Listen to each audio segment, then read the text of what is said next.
continue to apply as has been the case. Ladies and gentlemen, individual 2025 KJSA assessment result will be accessed online through the link https://kjsa.nec.ac.ke. Learners will be required to enter the assessment number and any one of the names as per their registration data for the 2025 KJSA assessment. The results will be accessible immediately after this function. And with that, ladies and gentlemen, it is now my humble duty and privilege to declare the 2025 KJSA assessment results officially released.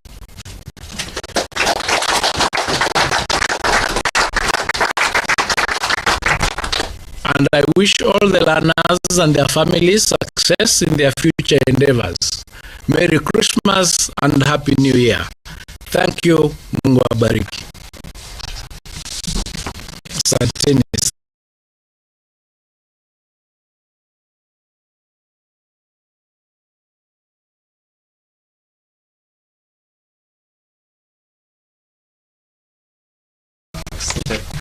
Yes.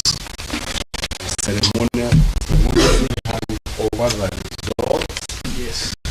I'll do that to my chairman, and then the chairman will hand it to the PS, and the PS will hand to you clinical days.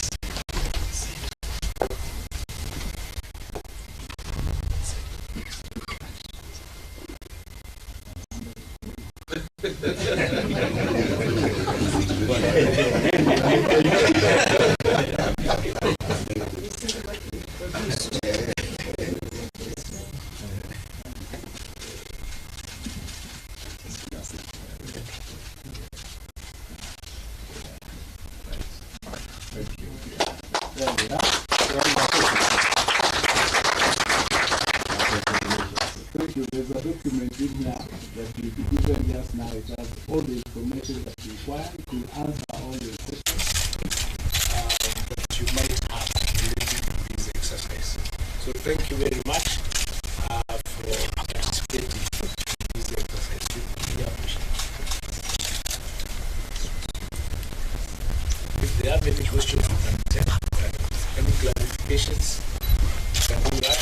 But even before you do that, we just want to say that what we're going to do is what the placement starts, because this is the very first time. Can you see the mics? The mics.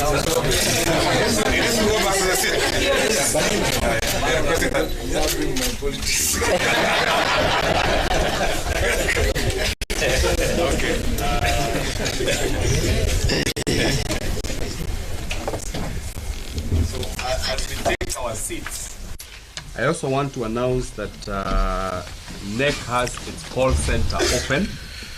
The call center will be open 24 hours, and all candidates or parents who have any queries, please feel free to call the toll-free lines, and it is 0800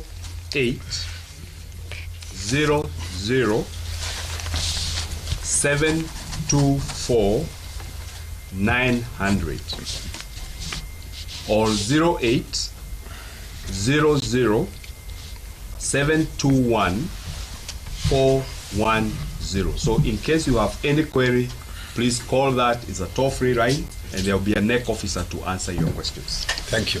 Just as part of housekeeping, Waziri, we are requesting that we ask Waziri 3 questions, and let us stick to the agenda of the day, which is release of KJSA 2025 examination. So I'm requesting that 3 different media stations listen, three persons, so that we don't have to repeat, so that we just ask questions, and let's be brief, kindly. So I was just saying before you ask the questions that because this is the very first time we're going to do this placement, once the portal opens and the process is being done, we'll keep it open so that if there are any questions like we've indicated, any challenges that the students might come across, or the parents, any parent or learner who might feel they've been placed in the wrong pathway or in the wrong school and wish to transfer or change, that space is available for the next 2 weeks. And even after they join in January, we will be able to keep it open so that we ensure that each and every question and every challenge is addressed, and each and every learner has been taken care of to their best interest and to their satisfaction. So we are here alive to the fact that this being the very first time, there could be hiccups here and there, but the teams that we've set up is available to attend to those challenges to the satisfaction of all the learners and their parents. Yes, please. My name is Emily Chebet from Citizen TV. The question I have is that this is the first time that we were interacting with this system. So are we expecting to see in the something like a transcript where the total marks, because remember now there's exceeding, meeting expectations and all those, will we have the percentages in their results indicating how they perform in terms of subjects? It is actually more than a result slip. It is a report that shows the learning areas and what you got in those areas, and showing you where your strengths are, where your weaknesses are, and what you can do to improve. And that is what has been going on from the assessment that has been going on from grade 1 all the way. For example, when they did primary KPSEA, that is the report, the comprehensive report that was given to the students, and another one given to the teachers, so that you are assisting the students as they are moving on, building on their strength and helping them achieve their best in the areas that they are studying. So it's going to be a comprehensive report. It's not just the formal result slip where you find maybe it's English is written a number. It's more comprehensive than that. It's a much better report that encompasses quite a number of issues. And also, I know there was some issues when it comes to subject combination. Is there a way of revising? For example, if a student or a child wants to do a certain course, but it's that particular subject combination that was bringing issues, and I know some parents raised it before. Is there a revision of subject combination as we head towards next week? A revision of subject combinations. That's what I was saying, that in the next 2 weeks, when we are doing these placements, we are placing them to schools and placing them on pathways. Should they have those challenges, then we would work based on the report that we have done and see what support the students can get. The learner, this is a learner-based assessment. The learner takes the first place in whatever decision that we are going to make. The formulation of the guidelines, so talk on clustering of the students' scores so that they can recommend where they are placed. Can you kindly explain how that is done? The clustering of subjects, that's what makes it possible for them to move into specific pathways. And it's been a build-up.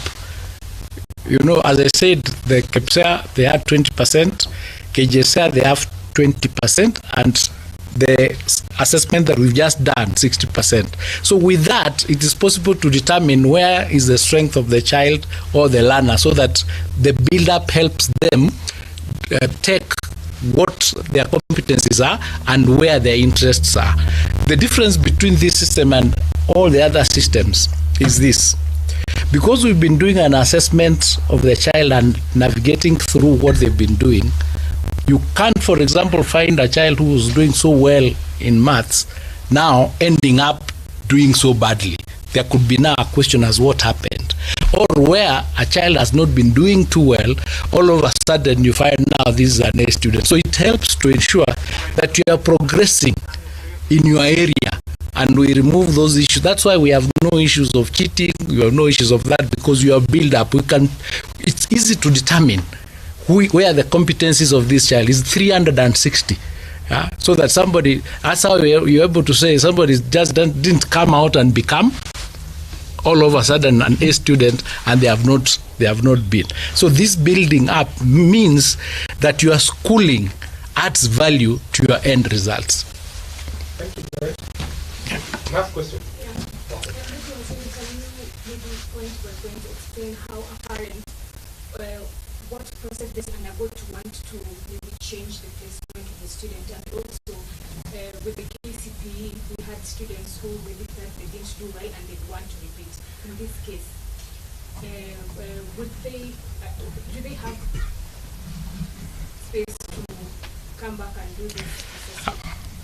I almost said I don't want to answer that question because you said in KCP. We really need to move our minds away from KCP, but I will let I'll let the CEO explain that, because you know the challenge we're having also is the shift of the mindset. This thing started in 2017. By now we should be, weaning ourselves away from those, because it takes us back. We are really not able to see the importance and how good this system is. But he'll respond to that question. Thank you, CS. I think CS has already responded to you.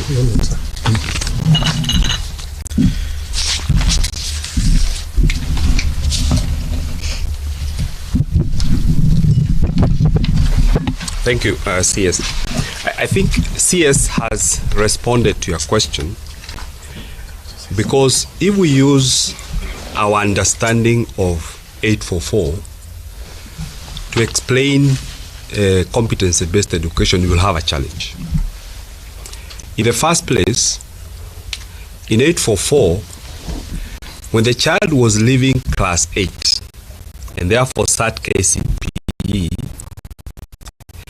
and they were moving to secondary school in Form 1, all the learners were studying the same subjects in Form 1.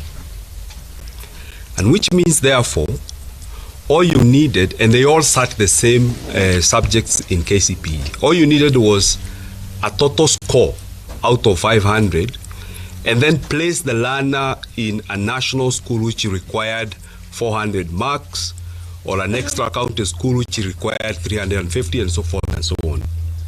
In the competency-based education, the child is moving to senior school to specialize in an area.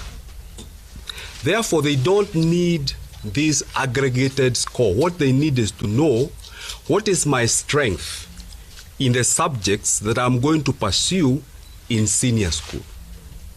Now, the question about repeating. The child has sat for KIPSEA in grade 6. They have been assessed in grade 7, an SBA. They were assessed in grade 8, an SBA. They were assessed again in grade 9. So I don't know why they would want to repeat when clearly there has been a track, a process of accumulating the ability of that child.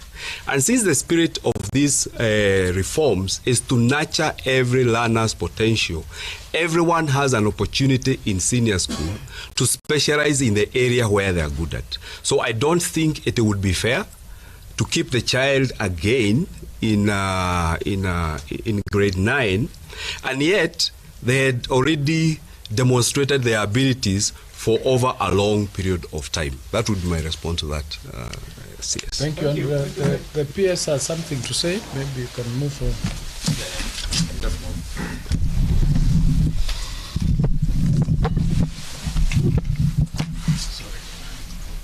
Sorry.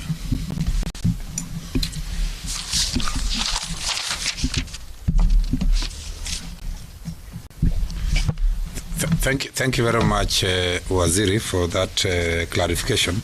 I needed to add a voice to the issue of placement, that as we may be aware, all the 1.13 students have been given an opportunity, starting from May this year, to select the 12 schools of choice. So selection has already been done. The next thing, after these results now have been released, is placement. We place the students to the schools that they have selected.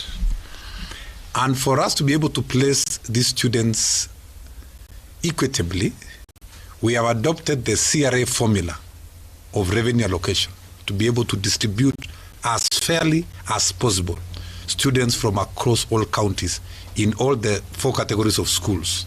That is Cluster 1 schools, Cluster 2 schools, Cluster 3 schools, and Cluster 4 schools.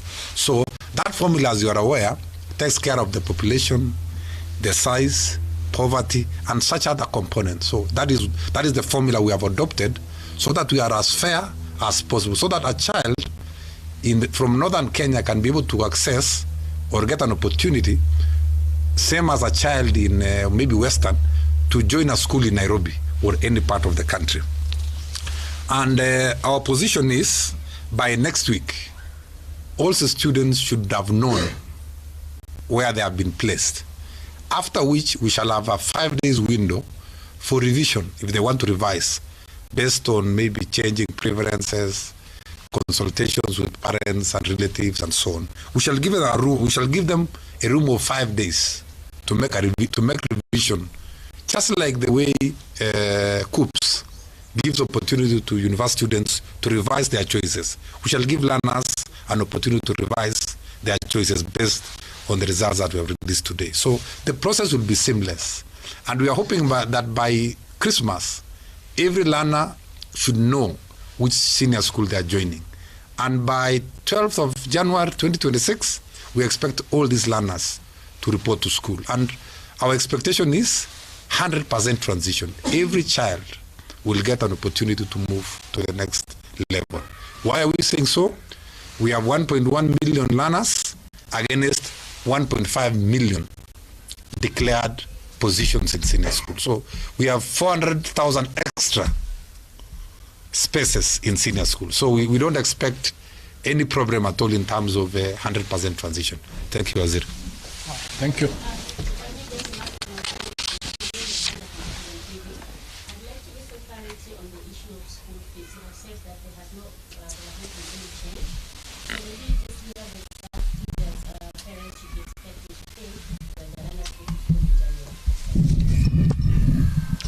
The short answer to that is the school fees remains the same as it has always been. We have not changed it.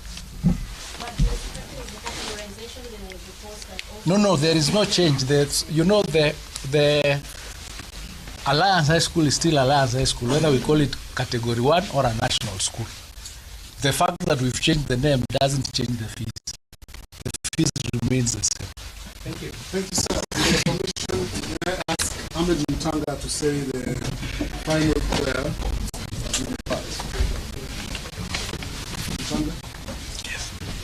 Bismillahirrahmanirrahim. Ya Allah, we thank you for the journey that we have walked from the inception of the CBE system, this grand transition that we have witnessed today. We are thankful for your grace that you have enabled us to witness this day.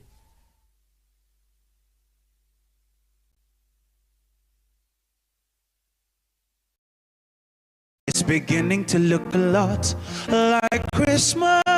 It's the